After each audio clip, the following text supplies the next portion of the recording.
Shalom, irmãos. Boa noite. Já é tarde da noite e eu estava aqui refletindo sobre as escrituras, dando uma lida, estudando um pouquinho, porque há pouco tempo eu estava conversando com o irmão acerca da lei, se a lei de fato foi abolida ou não foi abolida, e se temos de fato que obedecer aos mandamentos do Eterno, ou apenas alguns mandamentos apenas temos que obedecer, são todos eles em sua totalidade. E nós acabamos indo para a carta aos Gálatas. E de fato, realmente, a compreensão não é muito fácil. As coisas que o apóstolo Paulo, o Rabino Shaul, fala acerca da lei acaba realmente fazendo a gente pensar um pouco mais acerca da lei do Eterno. Mas eu louvo a Elohim porque eu creio sim que ele tem aberto o meu entendimento e eu pude refletir um pouco sobre isso e eu senti de compartilhar com os irmãos. No capítulo 4 da Carta aos Gálatas, o Rabino Shaul ele usa um termo nesta minha versão, que eu estou aqui com a versão judaica, e ele diz que algo sobre a perversão legalista da Torá, ou a perversão legalista da lei. E para a gente discutir qualquer coisa a respeito do que o Rabino Shaul está exortando os irmãos ao Gálatas, temos que entender esse termo, o que isso quer dizer. A perversão legalista da Torá é algo ruim isto? Ou isto seria algo bom ou seria algo irrelevante? A minha concepção, irmãos, eu li toda a carta de Gálatas e a perversão legalista da Torá, no meu entendimento, sincero e humilde, para repassar aos irmãos, é de que haviam pessoas no meio dos irmãos de Gálatas, das Galácias, né? Que eram judeus. No entanto, eles ensinavam que para ser justificado diante do Eterno, para que o Eterno não olhasse para os seus pecados e para as suas transgressões, eles deveriam ser justificados por meio de suas obras. E quais obras seriam essas? Sobre a guarda de todas as leis e todas as mitzvot. Mitzvot, inclusive, aquela que chama mais atenção e é bastante evidenciada na carta aos Gálatas, que é a Brit Milá, que é a circuncisão. Então eles estavam ensinando aos irmãos que eles deveriam se circuncidar e guardar toda a Torá, para que através disso, das obras e do esforço feito por eles, eles seriam justificados diante do Eterno. No entanto, o apóstolo Paulo ele explica em várias cartas, inclusive em Gálatas também, que a justificação ela se dá por meio da fé.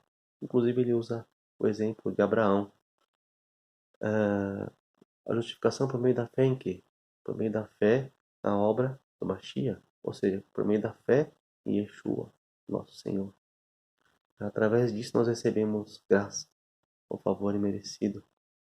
E então, podemos sim ser considerados salvos e participantes do reino dos céus. Agora, não é por causa disso que nós iremos invalidar a Torá, uma vez que somos salvos. Então, o apóstolo Paulo fala na carta aos Romanos que uma vez então salvo, aí então é que você valida a Torá e os mandamentos. E tudo isso é muito curioso e tudo isso já acaba gerando muita contenda e confusão na cabeça dos irmãos. Gostaria de citar alguns outros textos para a gente poder refutar um pouco a respeito deste assunto, porque se a gente acreditar que o apóstolo Paulo está falando mal a respeito da lei e da Torá aqui, é bem possível que a gente comece a entender e achar que o apóstolo Paulo ele é um esquizofrênico. Né? Uma hora fala bem, outra hora fala mal da Torá. Então vejamos na carta aos Romanos, no capítulo 7, versículo 12, desculpa, o apóstolo Paulo dizendo: por consequente, a lei é santa e o mandamento é santo, justo e bom. Bom, claramente agora o apóstolo Paulo faz um elogio à Torá, à lei do Eterno. E vamos então refletir um pouco sobre esse comentário do Rabino Shaul. Aquilo que vem do Eterno, igualmente a ele, é santo. Se a lei foi escrita pelo próprio dedo do Eterno e provém de Elohim, então igualmente a ele essa lei é santa. Se é algo santo, irmãos, qual é o problema com a lei? Qual o problema nós temos em cumprir a menor das mitzvot, as leis alimentares, o Shabat e tantas as outras leis? A lei é santa. Deuteronômio cita que nem só de pão viverá o homem, mas de toda a palavra que procede da boca de Deus. Percebe que é toda a palavra, não é a parte dela, é toda a palavra. E isso começou a gerar alegria e refutar esse regozijo no meu coração. Por isso que eu senti de compartilhar com os irmãos esse pequeno estudo. Continuando ainda e confrontando, fazendo aí um midrash de alguns textos bíblicos da própria Brit Hadashah. Nós temos em Mateus, no capítulo 7, no versículo 23, após aquele famoso discurso de Yeshua dizendo: chegará aquele dia em que aqueles chegarão a mim e dirão: Senhor, Senhor, mas em teu nome não profetizamos, em teu nome não expelimos demônios e não fizemos muitos milagres em teu nome? E no capítulo 23, Yeshua dá a resposta: então lhes direi explicitamente: nunca vos conheci. Apartai-vos de mim, vós que praticais a iniquidade. Irmãos, procura a definição da palavra iniquidade. Procura no Google mesmo. Você vai entender que iniquidade, na verdade, é um costume, uma maneira de se viver. Que maneira é essa? Como se não houvesse lei. Bom, no contexto bíblico, lei e Torá, então significa aqueles que vivem como se não a lei do Eterno fosse inválida para a sua vida. É isso que Yeshua está dizendo aqui. Agora, irmãos, quer dizer que se não cumprirmos todas as mitzvot, seja por meio daqueles que têm o entendimento de que isso deve ser feito e aqueles que não têm, as pessoas estariam sujeitas a não terem a salvação? Eu não vejo de forma tão radical, irmãos. O pastor Joel até na pregação da do último culto, no Shabat, ele falou a respeito disso. Lá em Mateus capítulo 5, versículo 17, Yeshua fala que não veio para abolir a Torá, mas para completá-la. E até que um iude, ou um traço da Torá, nem um iude nem um traço da Torá passará até que tudo esteja cumprido. E aí ele continua, e é interessante, as pessoas param por aí, mas se você continua, ele fala: aquele que ensinar que não se deve guardar a menor das mitzvot, este será considerado o menor no reino do céu. Então foi uma analogia muito bacana do pastor Joel, porque eu não tinha parado para pensar nisso. E de fato, nem todos que estão entendendo a beleza e a santidade da Torá estarão destituídos da glória de Deus e não estarão salvos. Porque de fato, antes da gente ter esse entendimento, o evangelho que vem ser pregado ao longo do tempo, tudo bem que está um pouco fora desse contexto, dessa visão que nós estamos tendo. Mas é inegável que tem sido bênção. Mesmo assim, tem sido bênção para as pessoas, né? Todo aquele que se achega ao Mashiach, se achega a Yeshua e se entrega a ele por amor, ao que foi feito por ele, é, essas pessoas assimilam a parte das mitzvot, dos mandamentos do Eterno, como por exemplo, que não se deve matar, que não se deve roubar, não se deve mentir, não se deve adulterar, que a idolatria é algo também ruim e abominável ao Eterno. Mas a maioria não entende, por exemplo, o quarto mandamento que fala sobre o Shabat. Então, quer dizer, as pessoas sim, eu acho que eu creio no meu interior que realmente não estão perdendo a sua salvação porque não entendem acerca da beleza que tem na Torá e na palavra do Eterno. No entanto, aquele que confiar nas Escrituras, em todos os mandamentos, as mitzvot do Eterno, e ensinar dessa forma, esse será considerado o maior no reino dos céus.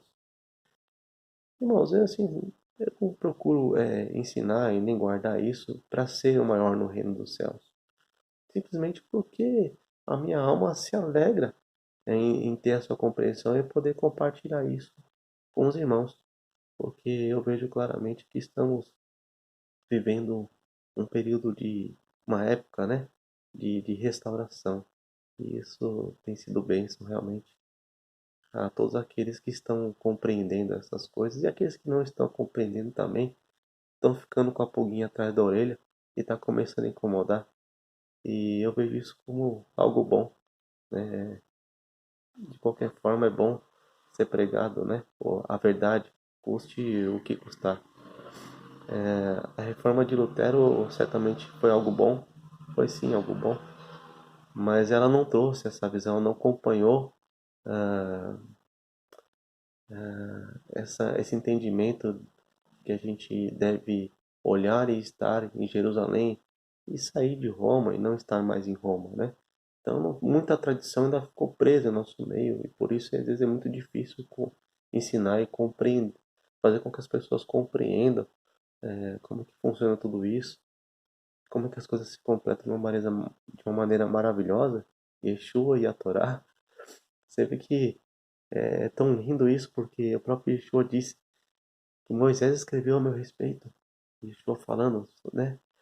Moisés escreveu a meu respeito. O que que Moisés escreveu? Moisés escreveu a Torá. Ou seja, aquelas pessoas que estavam lá discutindo com Yeshua, que estudavam a Torá, não eram capazes de enxergá-lo, mas Moisés escreveu a respeito dele. Então, quando você vai à Escritura, quando você procura ler a Torá, irmãos, você está lendo sobre Yeshua. Isso não é maravilhoso? Não é sensacional um negócio desse? Irmãos, toda vez que você for ler a Torá, procura ler ela com olhos proféticos. Olhos proféticos, eu não estou dizendo para você ler a Torá, para você encontrar uma maneira de comprar um carro novo, para você encontrar uma maneira de ser rico. O aspecto profético é você encontrar uma Mashiach na Torá. Ele está lá, irmãos. Existem vários textos que evidenciam o Mashiach e a obra que ele deveria fazer e aquilo que ele ainda está por fazer. É sensacional como, estudando a Torá agora, eu posso compreender muitas coisas, né? Quando ele diz, por exemplo, eu sou o caminho, a verdade e a vida. O caminho, todo o judeu da época que estudava a Torá, sabia que o caminho muito provavelmente se referia ao sonho de Jacó. Não lembro se foi Jacó, se foi Isaac que teve um sonho, mas em que ele viu uma escada em que descia os anjos dos céus, desciam e subiam os céus. Ou seja, a escada representava o caminho ao qual Yeshua estava se identificando para aquele povo. Isso é maravilhoso, né, irmãos? Poder compartilhar a Escritura em sua totalidade. Eu creio que isso é bênção para nossas vidas, né? Isso é bênção para a humanidade. Isso é bênção para que o reino de Deus seja apregoado e ele possa vir até nós, né? Não é nós que aceitamos Yeshua e vamos morar no céu. Nós aceitamos Yeshua e trazemos o céu à terra, quando nos colocamos debaixo da obediência do Eterno. Afinal, o próprio Yeshua disse que aquele que tem os meus mandamentos e os guarda, este é o que me ama. Ou seja, o amor a Deus se expressa através de obediência. E quando você está falando da Bíblia, da Torá, a obediência aqui, se não aos mandamentos, se não aos mitzvot, se não à Torá. Sabe, irmãos, a verdadeira Torá, ela é boa. Ela é boa porque quando você encontra a verdadeira Torá, ela não está nas suas costas, te empurrando e causando peso em você. Quando você encontra a verdadeira Torá e você é aproximado através do sangue do Mashiach, ela está dentro de você. Ela está no seu coração. Ela está causando uma circuncisão, sim, em você, mas há uma circuncisão no seu coração, a ponto de você se apartar do mal, de você começar a se esforçar para fazer a distinção do puro e do aquilo que é impuro, ou seja, do mal e do bem, e você começa a distinguir, você se aparta do mal, o princípio da sabedoria, irmãos, temer ao eterno e apartar-se do mal. Como as coisas se ligam, se completam, meus irmãos, olha, é fantástico, tá? Então, para eu não me alongar muito, que eu já estou falando demais, eu vou deixar uma última palavra aqui. Salmos 19, versículo 7. Fala algo muito, muito lindo a respeito da lei do Eterno.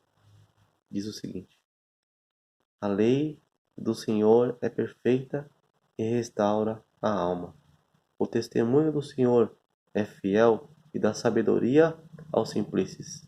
Os preceitos do Senhor são retos e alegram o coração.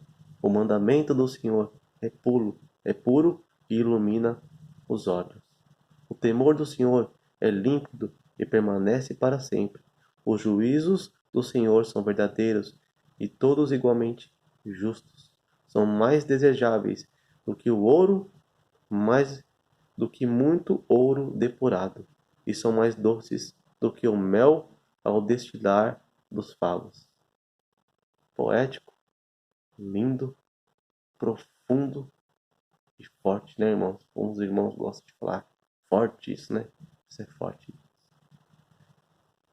Olha, irmãos, o Salmo 19 inteirinho, eu acho que é o maior salmo que tem. Não sei se é o maior capítulo da Bíblia também. Ele inteirinho fala sobre as leis, as ordenanças, os preceitos, os juízos do Eterno. Ele só fala coisa boa lá, irmãos. Então, se o Rabino Shaul está ensinando em Gálatas que a lei é uma coisa ruim, é maldição, então a gente pode, acho que, rasgar as folhinhas do Salmo 19, desse Salmo 19 aqui, e tirar da nossa Bíblia, porque então não teria serventia acreditar em algo como esse que eu li aqui agora. Irmãos, de coração, eu espero que o pouco que eu falei tenha ido de encontro ao coração de vocês. Espero que o coração de vocês estejam preparados para receber a sementinha e que ela possa crescer e dar frutos e que vocês possam retribuir isso também para os seus, para os próximos de vocês e que seja bênção e que seja para a glória do Eterno. Tá bom, irmãos? Shalom Aleichem. Paz seja convosco em nome de Yeshua, o Mashiach. Amém.